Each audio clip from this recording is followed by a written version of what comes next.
I had a pen pal that was a girlfriend of Mary's that she worked with. So she's having a surprise birthday party and went down through her girlfriend's list of friends, and I was in the friends list. So she called me up and she says, "I'm short of guys, you have to come to the party." I said, "Again, tell me who you are."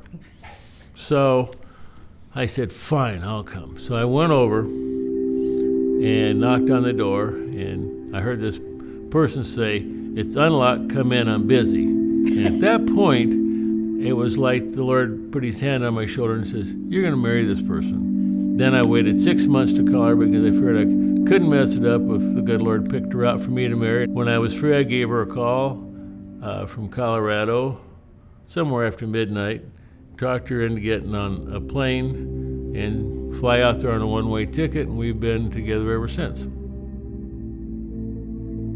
Mary was not only a supporter of Every Step, she was a supporter of me as well. I guess what I learned from her was, don't be afraid to show your passion. Don't be afraid to demand a lot from others.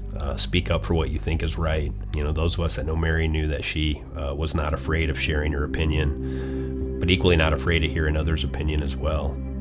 She just was there, the old every step of the way kind of thing. That to me said volumes about not just her commitment financially to this organization, but that she truly believed that when you're grieving, you got to find some people who understand grief and are willing to walk that journey with you, and that's part of who she was.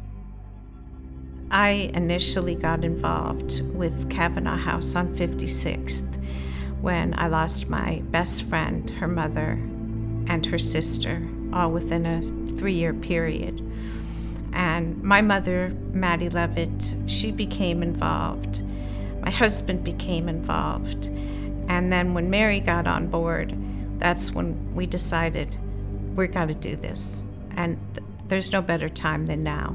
You know, we'll experience and benefit from the level that Mary gave to Every Step for years, well after I'm out of the role. And I mean that. I mean, the impact that she had on our capital campaign and the new Kavanaugh on 56th Street, you know, she not only had a huge part in making that happen with the amount her and Doug were willing to give us, but also a huge part in going out and helping raise the dollars and connect dots and being supportive and being part of the capital campaign committee. Their impact will be felt for the next 25 years. I mean, we built the building 25 years ago, and now we're just doing our first renovation.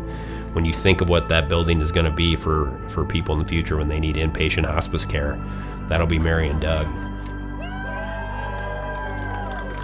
I think Mary Kay cared about the work of so many organizations. I'd like to say that Every Step was near the top of her list, and I truly think it was. You know, Mary was just someone who not only put her amazing resources into this organization, but she put her passion into it. Probably the nicest person and the most driven woman I've been around. Because of Mary Kay, I believe that Every Step is a better place, and we will always remember what Mary Kay has done for Every Step, and it will never be forgotten. Mary's work is over on 56th Street right now, and that's the most important legacy that she's left to this organization. And I know that through Doug and myself, her memory will always live on.